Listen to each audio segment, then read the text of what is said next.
To make ice cream treats, you first have to make the ice cream.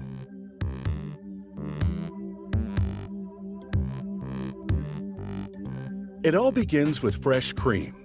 The factory stores it in refrigerated silos set just a few degrees above freezing. The silos feed a high-speed mixer that blends the cream with other ingredients. The main dry ingredients are powdered skim milk and plant-based stabilizers and emulsifiers.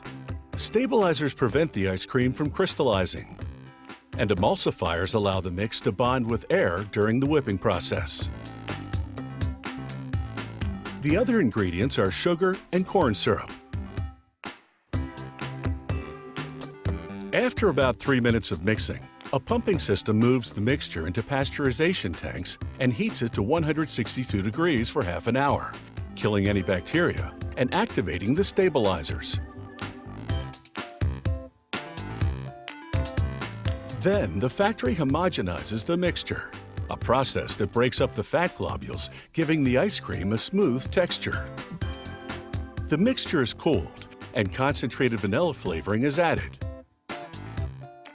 Then the concoction is chilled and whipped for about 15 seconds. Whipping blends the mix with air, transforming it from liquid to a soft solid without air. The finished product would come out looking like frozen milk rather than ice cream if it wasn't whipped. The ice cream sandwich wafers are made of chocolate cake ingredients. A filling machine feeds 2 lines of wafers toward an injection pipe. Just as 2 wafers come together, the machine injects 1/3 cup of vanilla ice cream in between the pipe's head, fits the ice cream into a rectangular slab that fits perfectly between the wafers.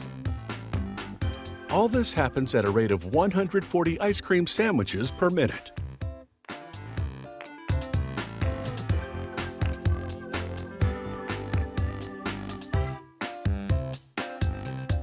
As the sandwiches move on to packaging, the filling is still ice cold from the freezing phase, so there is no threat of meltdown.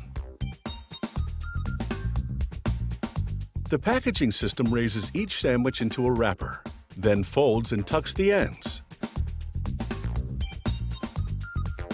The next machine counts the sandwiches and inserts them into boxes. Once sealed, the boxes go directly into a storage freezer at -22 degrees.